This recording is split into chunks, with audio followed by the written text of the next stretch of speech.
نحمده ونصلي ونسلم على رسول الكريم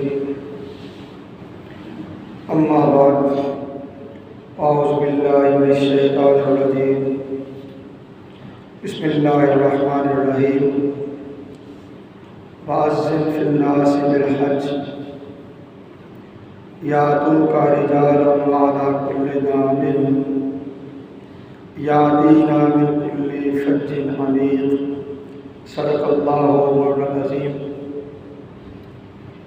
إن الله وملائكته يصلون على النبي يا أيها الذين آمنوا صلوا عليه وسلموا تسلیما۔ میرے ساتھ مل کے قصیدہ کو تشریف کر لیجیے۔ مولایا صلی وسلم دائما ابدا علی حبیبک خیر الخلق کلہم۔ مولایا وسلم دائما ابدا علی حبیبک خیر الخلق کلہم۔ محمد سید الکونین والثقلین والفریقین من غرب ومن عجم۔ مولایا وسلم دائما ابدا علی حبیبک خیر الخلق کلہم۔ هو الحبیب الذی ترجی شفاعته لکل حول من الاحوال مقتحم۔ مولا صلی وسلم دائما علی حبیبک خیر الخلق کلہم۔ فمبلغ العلم فیہ انہ بشر۔ فمبلغ العلم فیہ انہ بشر وانہ خیر خلق اللہ کلہم۔ مولایا صلی وسلم دائما ابدا علی حبیبک خیر الخلق کلہم۔ یا ربی بالمصطفیٰ بلغ مقاصدنا، یا ربی بالمصطفیٰ بلغ مقاصدنا واغفر لنا ما مضى یا واسع الکرم۔ مولایا صلی وسلم دائما ابدا علی حبیبک خیر الخلق کلہم۔ اللہ رب العزت کی حسنا اور اس کے پیارے حبیب سید الاولین والآخرین حضور احمد مصطفیٰ محمد مصطفیٰ علیہ طیب الثنا کی بارگاہ بے کس پناہ میں ہدیہ درود و سلام کے بعد حاضرین و سامعین محترم عرض وطن پہ آج 8 ذی الحج ہے اور سرزمین حرمین شریفین میں 9 ذی الحج جمعے کا دن ہے اور فرزندان توحید لاکھوں کی تعداد میں بحمد اللہ تعالی آج فریضہ حج ادا کر رہے ہیں۔ ہم اس وقت یہاں پر نماز جمعہ کی ادائیگی کے لیے حاضر ہیں اور میدان عرفات مسجد نمرہ سے اب سے تھوڑی دیر بعد خطبہ حج دیا جائے گا اور وہاں کے شیخ یقیناً اسلامی تعلیمات کے عصر حاضر میں ضرورت و اہمیت کے ساتھ ساتھ عالم اسلام کی زبحالی اور اس کے لیے اسلامی ممالک کے اتحاد پر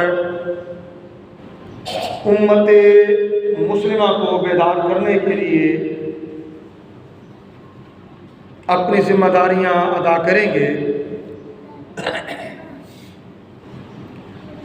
آج چونکہ جمعہ مبارک بھی ہے اور لاکھوں فرزندان توحید فریضہ حج بھی ادا کر رہے ہیں، سو اسی چیز کو پیش نظر رکھتے ہوئے آج کی نشست میں ہم حج کے فضائل کے حوالے سے کچھ چیزیں جاننے کی کوشش کریں گے۔ حضرت ابراہیم علیہ السلام نے اپنے شہزادے حضرت اسماعیل علیہ السلام کے ساتھ بیت اللہ شریف کی تعمیر مکمل کی، شکرانے کے نفل ادا کیے، رسول کونین صلی اللہ علیہ وسلم کے اپنی اولاد میں ہونے، اپنی اولاد میں بھیجے جانے کی دعا کی کہ باری تعالیٰ تیرا گھر بنایا ہے، اجر عطا کر اور اجر میں میری اولاد میں نبی آخر الزمان حضرت محمد صلی اللہ علیہ وسلم کا مبعوث ہونا، آپ کا بھیجا جانا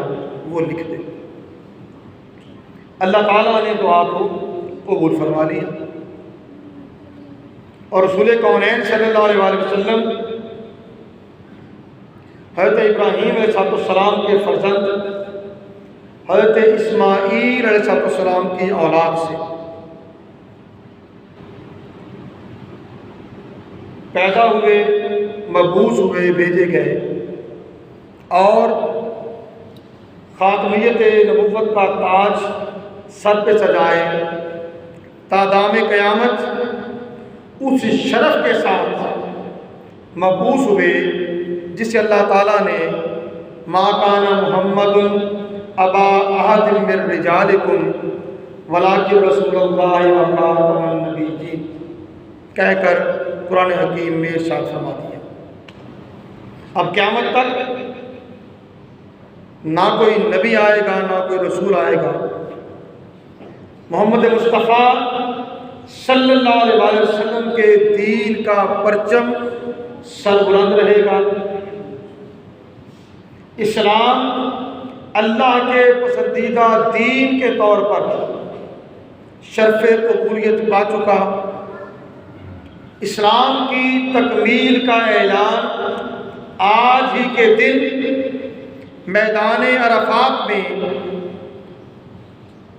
حجۃ الوداع کے موقع پر جب رسول کونین صلی اللہ علیہ وسلم نے 10 ہجری حج ادا فرمایا، خطبہ حجۃ الوداع ارشاد فرمایا، تفصیل کے ساتھ میدان عرفات میں، اور پھر مختصر خطبہ میدان مینا میں ارشاد فرمایا، اور دونوں کا مجموعہ خطبہ حجۃ الوداع کہلاتا ہے۔ یہ اللہ کے نبی صلی اللہ علیہ وسلم کا پہلا اور آخری حج تھا۔ بات کر رہے ہیں رسول کونین صلی اللہ علیہ وسلم کے اپنی اولاد میں ہونے کی دعا مانگی، دعا قبول ہوئی، اور پھر اللہ تعالیٰ نے ابراہیم علیہ السلام کو حکم دیا، اے ابراہیم تم میرا گھر بنا چکے، وَأَذِّن فِي النَّاسِ بِالْحَجِّ، اب آپ لوگوں میں حج کا اعلان کر دیجیے، یاتوک رجالا وعلی کل ضامر یاتینا من کل فج عمیق، آپ لوگوں میں اعلان کریں گے، لوگ کشاں کشاں پیدل چلتے ہوئے، سواریوں پہ سوار ہو کر، کمزور اور دبلی پتلی اونٹنیوں پر سوار، ہر دور دراز کے راستے سے دوڑے چلے آئیں گے، دوڑے چلے آئیں گے۔ حضرت ابراہیم علیہ السلام نے لوگوں میں حج کا اعلان کر دیا۔ حضرت قتادہ رضی اللہ تعالیٰ عنہ اس آیت کریمہ کی تفسیر میں لکھتے ہیں کہ اللہ تعالیٰ نے حضرت ابراہیم علیہ السلام کو جب حکم دیا کہ وہ لوگوں میں حج کے لیے اعلان کر دیں، آپ نے لوگوں کو پکارا، اے لوگوں، اللہ تعالیٰ نے ایک گھر بنایا ہے، تم اس کا حج کرو، تم اس کا حج کرو۔ تو اللہ تعالیٰ کی شان اور اس کی قدرت، حرم کعبہ میں کھڑے ہو کر ابراہیم علیہ السلام نے لوگوں کو حج کے لیے بلایا، اور اللہ تعالیٰ نے وہ اعلان آدم علیہ السلام کی اولاد میں سے ان سب لوگوں کے کانوں تک پہنچا دیا کہ جن کے نصیب میں زندگی کے کسی بھی حصہ میں حج لکھا گیا ہے، اور قیامت تک آنے والے بنو آدم جو حج ادا کرنے والے ہوں گے، وہ ابراہیم علیہ السلام کی اسی صدا پر لبیک کہتے ہوئے اللہ کے گھر کے حج کے لیے حاضر ہو جائیں گے، اللہ کے گھر کے حج کے لیے حاضر ہو جائیں گے۔ اب آ جائیں، صرف ہم حج کے فضائل اور اجر و ثواب پہ بات کرنا چاہیں گے، دیگر بہت سی چیزیں مگر انشاءاللہ اللہ کو منظور پھر کرتے رہیں گے۔ رسول کریم صلی اللہ علیہ وسلم نے ارشاد فرمایا، جو شخص اپنے گھر سے حج یا عمرے کے ارادے سے نکلے اور مر جائے تو اسے قیامت تک حج اور عمرہ کرنے والوں کے اجر کے برابر اجر دیا جاتا ہے۔ حج کے ارادے سے یا عمرے کے ارادے سے نکلنا، حج کیا نہیں، عمرہ کیا نہیں، مگر اللہ کے گھر کا حج کرنا، عمرے کے لیے جانا، یہ عمل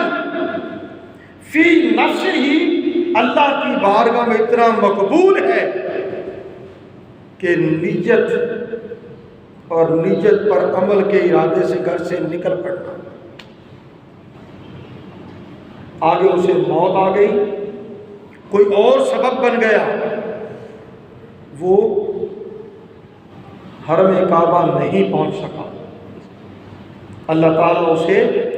اس اجر و ثواب سے محروم نہیں کرے گا جو اس نے حج اور عمرہ کرنے والوں کے لیے لکھ رکھا ہے۔ اور جو شخص حرمین طیبین میں سے ایک حرم شریف میں انتقال کر جائے تو اسے نہ تو حساب کے لیے اللہ کے حضور پیش کیا جائے گا، نہ اس کا حساب ہوگا، اور نہ ہی اسے حساب کے لیے کہا جائے گا، بلکہ وہ سیدھا جنت میں داخل ہو جائے گا۔ آخر فقیل لہو ادخل الجنہ، اس سے کہا جائے گا جنت میں داخل ہو جائے، تیرا کوئی حساب و کتاب نہیں ہے۔ پھر رسول کونین صلی اللہ علیہ وسلم نے ارشاد فرمایا حجۃ مبرورۃ خیر من الدنیا وما فیہا وحجۃ مبرورۃ لیس لہا جزاء الا الجنہ۔ مقبول حج ادا کرنا، مقبول حج ادا کرنے نے وہ حج جس اللہ کی بارگاہ میں شرف قبولیت مل گئے، اللہ کی بارگاہ میں شرف قبولیت مل گیا۔ فرمایا دنیا اور جو کچھ اس میں ہے ان سب سے بہتر ہے، اور مقبول حج کی جزا سوائے جنت کے اور کچھ بھی نہیں، سوائے جنت کے اور کچھ بھی نہیں۔ پھر رسول کونین صلی اللہ علیہ وسلم نے ارشاد فرمایا الحجاج والعمار وفد اللہ عز وجل وزوارہ وإن سألہ آتاہم وإن استغفروہ غفر لہم وإن دعوا استجب لہم وإن شفعوا شفعوا۔ ارشاد فرمایا حج اور عمرہ کرنے والے اللہ تعالیٰ کے قاصد اور اس کے مہمان ہیں۔ حج اور عمرہ کرنے والے اللہ تعالیٰ کے قاصد اور اس کے مہمان ہیں۔ اگر وہ اللہ تعالیٰ سے کچھ مانگے تو انہیں عطا کرتا ہے، اور وہ اگر بخشش طلب کریں تو اللہ تعالیٰ انہیں بخش دیتا ہے۔ اگر وہ دعا مانگے اللہ ان کی دعا کو قبول فرما لیتا ہے، اور اگر کسی کی شفاعت کریں تو اللہ تعالیٰ ان کی شفاعت قبول فرما لیتا ہے۔ اللہ تعالیٰ ان کی شفاعت قبول فرما لیتا ہے۔ پھر ایک روایت جسے اہل بیت اطہار نے رسول کونین صلی اللہ علیہ وسلم سے روایت کیا، فرمایا اعظم الناس ذنبا من وافق بعمرہ بعرفۃ فظن ان اللہ تعالی لم یغفر له۔ فرمایا سب سے بڑا گناہگار وہ ہے، سب سے بڑا گناہگار وہ ہے جو عرفات میں کھڑا ہو اور یہ گمان کرے کہ اللہ تعالیٰ مجھے معاف نہیں کرے گا، اللہ تعالیٰ مجھے نہیں بخشے گا۔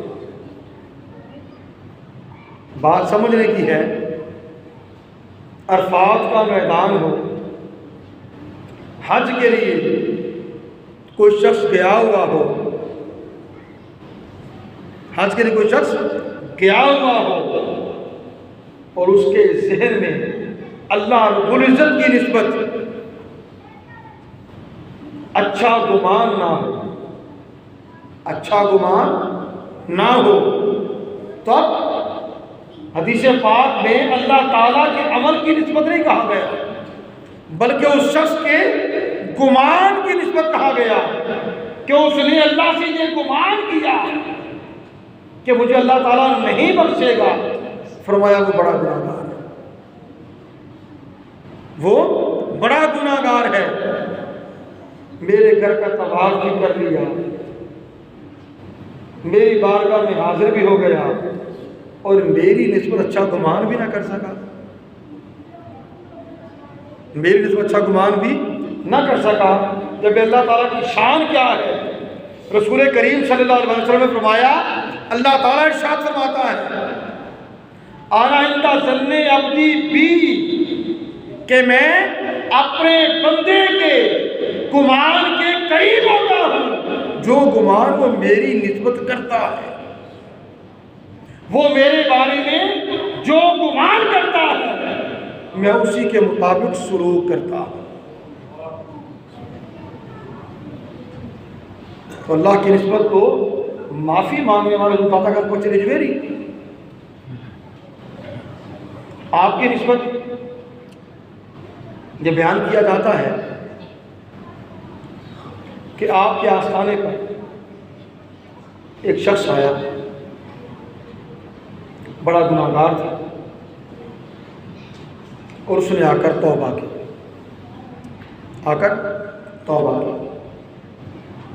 توبہ کی، واپس چلا گیا، پھر توبہ توڑ دی، پھر توبہ توڑ دی۔ جب شرمندگی پشیمانی ہوئی، پھر آیا اللہ سے آ کر توبہ کر لی، معافی مانگی، پھر چلا گیا، پھر توبہ توڑ دی، حتیٰ کہ اس نے 70 بار توبہ کی۔ کتنی بار؟ 70 بار توبہ کی، اور ہر بار توبہ کر کے توبہ توڑ، پھر گناہوں کو نہیں جاتا رہا۔ اب وہ مایوس ہو گیا کہ اب اللہ تعالیٰ اسے معاف نہیں کرے گا، اس کی توبہ قبول نہیں کرے گا۔ اسی مایوسی کے عالم میں پھر وہ داتا گنج بخش ریجویری کے آستانے پہ موجود ہے، انتہائی مغموم، شرمندہ، پشیمان، ندامت، اور یہ کیفیت کہ اسے اللہ تعالیٰ کی بارگاہ میں معافی مانگنے کی بھی جرأت نہیں ہو رہی۔ دل ہی دل میں یہ گمان کرتے ہوئے کہ میں نے 70 بار توبہ کی، 70 بار توڑ دی، اب مجھے اللہ تعالیٰ کیسے معاف کرے؟ میں تو اس قابل ہی نہیں ہوں کہ مجھے معاف کیا جائے یا میری توبہ قبول کی جائے۔ بس وہ اسی مایوسی کے عالم میں وہاں بیٹھا تھا، حالت مضطرب تھی، جرأت نہیں ہو رہی کہ اللہ سے پھر توبہ کروں، اس سے معافی مانگوں، بس شرمندہ ہے، نادم ہے۔ اس حال میں بیٹھا ہے کہ غیب سے ندا آئی، اے بندے 70 بار توبہ تو نے کی، 70 بار توبہ تو نے کی، اور میں نے ہر بار تجھے معاف کر دیا۔ اب بھی مایوس ہو کر تو بیٹھا ہے، تو توبہ کر، میں اب بھی معاف کرنے کو تیار ہوں۔ تو جب اللہ تعالیٰ اپنے بندوں کی بارگاہ میں موجود، یا زمانے میں کہیں بھی موجود، اگر کوئی شخص اللہ کی بارگاہ سے اچھا گمان کرتے ہوئے گناہوں پہ نادم ہو کر معافی مانگ لے تو وہ قدرت والا ہے، اختیار والا ہے، کس سے پوچھنا اس نے، اور اس کی نسبت اچھا گمان رکھے، اللہ تعالیٰ معاف کر دے گا، اللہ تعالیٰ معاف کر دے گا۔ تو وہاں بھی جائیں تو اللہ کی نسبت اچھا گمان ہی کریں۔ رسول کریم صلی اللہ علیہ وسلم کی ایک دعا آپ کے گوشوار کر کے بات کو ختم کر دیتا ہوں۔ رسول کونین صلی اللہ علیہ وسلم نے حج کرنے والوں کے لیے دعا فرمائی، حج کرنے والوں کے لیے دعا فرمائی، عرض کیا اللہم اغفر للحاج لمن استغفرہ الحاج، اے اللہ حج کرنے والوں کی بخشش فرما دے، حج کرنے والوں کی بخشش فرما دے، اور جس کے لیے یہ حج کرنے والے تجھ سے بخشش کا سوال کریں ان کی بھی بخشش فرما دے۔ تو چاہیے کہ آج کے دن جہاں صدائیں بلند ہو رہی ہیں، لبیک اللہم لبیک، لبیک لا شریک لک لبیک، ان الحمد ولک الملک لا شریک لک لبیک اللہم لبیک، یہ صدائیں سرزمین عرفات میں بلند ہو رہی ہیں تو پورے زمانے کے اہل ایمان بھی اپنے حال میں، اپنی کیفیت میں اپنے آپ کو اپنے رب کے حضور حاضر کرنے والے ہیں۔ ادھر میدان عرفات میں وہ حج کرنے والے زبان پر تو لبیک لبیک کے الفاظ ہوں گے، دلوں کی بستی اللہ تعالیٰ کی محبت سے آباد ہوگی، دلوں کی بستی میں توبہ و ندامت، شرمندگی، بخشش، مغفرت اور خدا جانے کون کون سی التجائیں، کون کون سی دعائیں مچل رہی ہوگی۔ رب قدوس اپنی شان کے لائق ہر حج کرنے والے کو جولیاں بھر بھر کے عطا فرمائے گا، کوئی دامن خالی نہیں آئے گا۔ اور اسی حال میں اسی رب قدوس سے ہم یہ التجا کرنے والے ہیں، اے مالک ثواب،